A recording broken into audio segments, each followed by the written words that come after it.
Chers frères et sœurs, bienvenue à notre rhapsodie des réalités du vendredi 6 novembre 2020. Je suis la sœur Fabienne de Rayon. Alors nous allons lire notre verset du jour.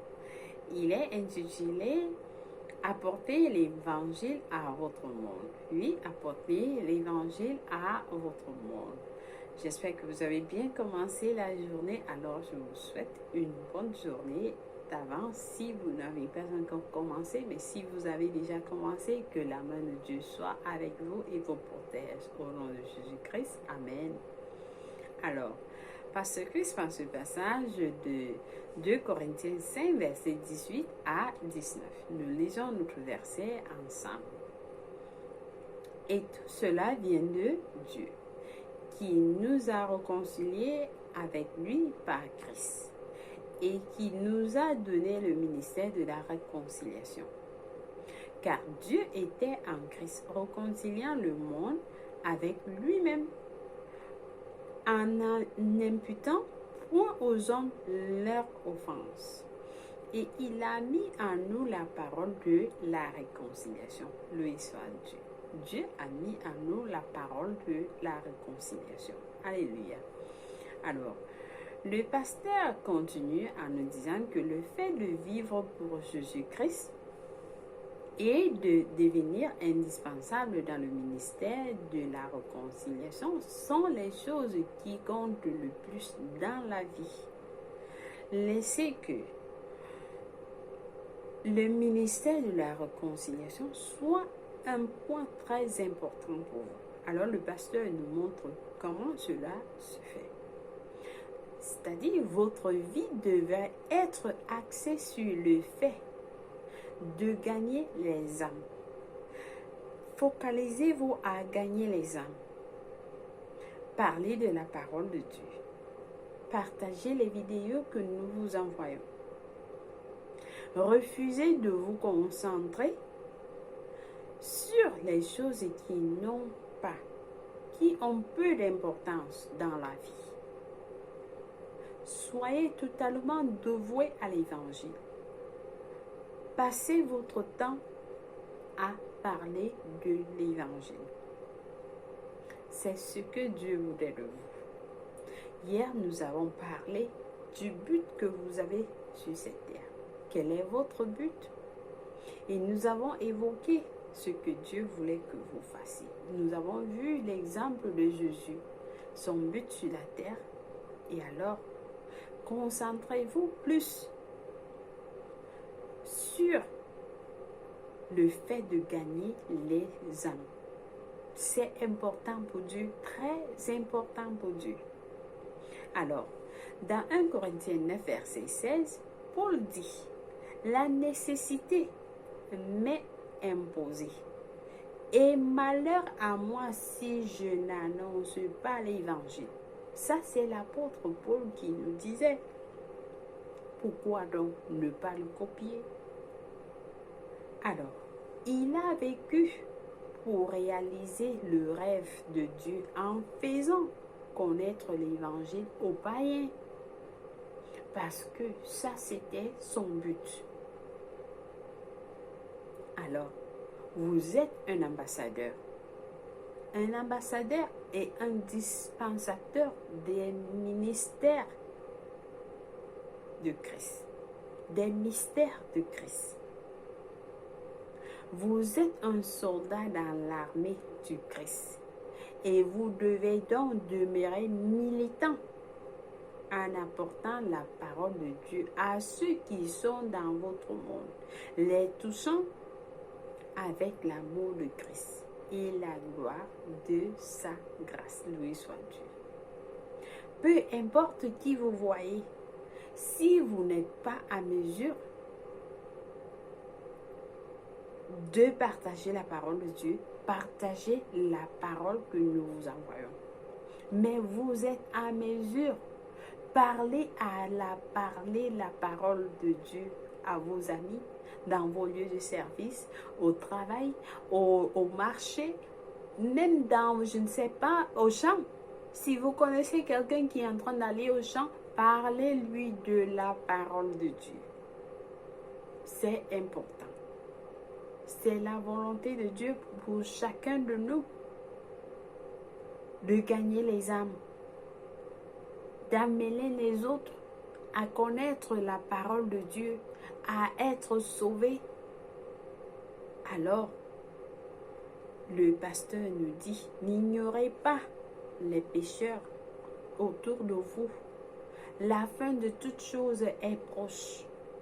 Et la Bible dit que ce n'est pas la volonté de Dieu que quelqu'un périsse selon 2 Pierre 3, verset 9. Dieu ne voudrait pas que l'un de ses enfants périsse. Dieu ne voudrait pas que votre frère, votre soeur, votre ami, votre cousin, votre tante meure, périsse. Non, ce n'est pas la volonté de Dieu. Il veut qu'ils soient sauvés. Et il compte sur vous, il compte sur vous pour leur salut, il compte de chacun de nous pour leur salut, il compte sur nous pour sauver ces âmes. Toute âme est précieuse devant Dieu. Alors il nous appelle, il crie à chacun de nous, il dit sauvez les âmes. Alors, il a dit, dans Romains 10, verset 13 à 14, « Car quiconque invoquera le nom du Seigneur sera sauvé. Comment donc invoqueront-ils celui en qui ils n'ont pas cru? Et comment croiront-ils en celui dont ils n'ont pas entendu parler? Et comment entendront-ils parler s'il n'y a personne qui prêche? » C'est vous qui écoutez ces paroles, vous prenez ces paroles, vous partagez avec les autres. Ceux-là qui n'ont jamais écouté, qui n'ont jamais entendu parler de la parole de Dieu, votre travail, c'est transférer le message que nous vous partageons avec les autres. Et par cette parole, ils vont recevoir. Vous les prêchez comme nous vous prêchons. Vous les prêchez aussi dans votre monde. Alléluia. C'est la volonté de Dieu. Vous êtes le prédicateur envoyé de Dieu à ceux qui sont dans votre monde, qui n'ont pas encore connu le Seigneur. Par vous, ils connaîtront le Seigneur. Par vous, ils connaîtront la parole de Dieu, ils vont suivre. C'est pourquoi vous, lorsque vous recevez ces messages, ces vidéos, s'il vous plaît, partagez la parole. Partagez ces vidéos avec vos contacts, avec vos amis, à tout le monde. Loué soit Dieu si vous le faites déjà. Vous êtes bénis. Alors, ne les laissez pas. Continuez à vivre sans espoir et sans Dieu dans le monde. Profitez de chaque occasion pour leur prêcher l'évangile. Lorsque vous rencontrez quelqu'un en route, dans la rue, dites-lui, j'ai suivi la parole de Dieu hier. Est-ce que je peux vous partager ça? Est-ce que je peux vous envoyer ça? Aussi simple que ça. Ne passez pas votre temps à raconter des histoires ou bien de ce qui n'a pas d'importance. Ce qui n'a pas d'importance, vous racontez, vous parlez des autres, vous faites le commérage et ceci. C'est pas ce que Dieu attend de vous. Dieu voudrait que vous sauvez l'âme de cette personne, que vous le sortez de l'enfer, parce que actuellement il est dans l'enfer. Et ce n'est que vous qui êtes autour de lui qui pouvez le sortir de là. Alléluia. Loué soit Dieu. J'espère que quelqu'un a été béni avec cette parole. Et vous connaîtrez le but que Dieu a pour vous. Donc, ne restez pas tranquille. Ne fermez pas vos bouches. Partagez ce que vous recevez avec les autres. Loué soit Dieu. Amen. Alors nous allons prier. Pour confirmer la parole que nous avons reçue aujourd'hui, nous disons, cher Père, merci pour l'opportunité d'être un ministre de la réconciliation.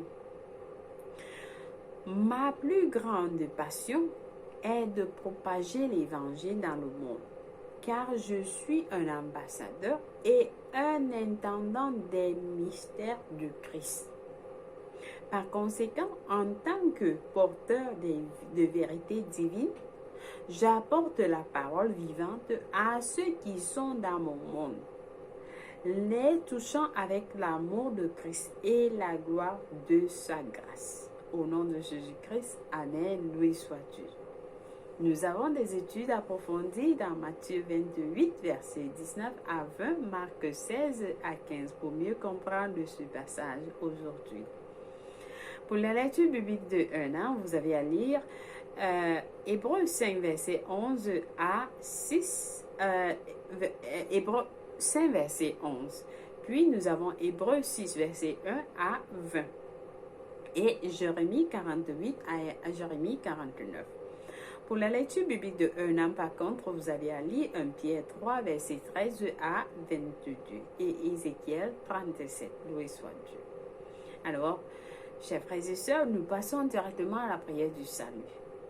Comme nous parlons de gagner des âmes, c'est le moment. Si vous n'avez pas encore donné votre vie en Christ, je vous invite à faire de Jésus-Christ le Seigneur et le Sauveur de votre vie. Je vous assure, vous n'allez jamais regretter. Les temps sont courts. La fin des temps est proche. Jésus-Christ arrive bientôt. Le temps est imminent. Donc ne perdez pas votre temps. Ne dites pas je vais le faire demain. Ne dites pas je vais attendre. Non, vous ne savez pas quand est-ce qu'il va venir. Vous ne savez pas quand est-ce qu'il va venir. Alors, c'est votre moment de le faire. De dire, Seigneur, je suis à toi complètement. Il est le chemin, il est la vérité et la vie. Aucun homme n'ira vers le Père que par lui. Donc, nous prions. Nous disons, ô Seigneur Dieu, je crois en Jésus-Christ de tout mon cœur. Je crois qu'il est mort pour moi et Dieu l'a ressuscité des morts. Alors, je crois qu'il est en vie aujourd'hui. Je confesse de ma bouche que Jésus-Christ est le Seigneur de ma vie. Par lui et en son nom, j'ai la vie éternelle. Je suis né de nouveau. Merci Seigneur d'avoir sauvé mon âme. Je suis désormais un enfant de Dieu. Alors je suis complètement à toi. Fais de moi ce que tu veux, Seigneur. Ce que tu as toujours voulu que je sois dans ce monde. Montre-moi quel est mon but dans la vie afin que je puisse te servir tous les jours de ma vie. Au nom de Jésus-Christ, Amen. Vous êtes bénis si vous avez prié cette prière. Je vous rassure, Dieu vous a écouté et il vous a répondu. Vous êtes bienvenus dans la famille de Dieu. Alléluia. Amen. Loué soit Dieu. Alors, chers frères et sœurs, merci d'avoir suivi notre Rhapsodie des réalités du vendredi 6 novembre 2020. Je vous souhaite une bonne journée dans l'amour et la paix du Christ. Que la main de Dieu vous protège. Au revoir. Bye.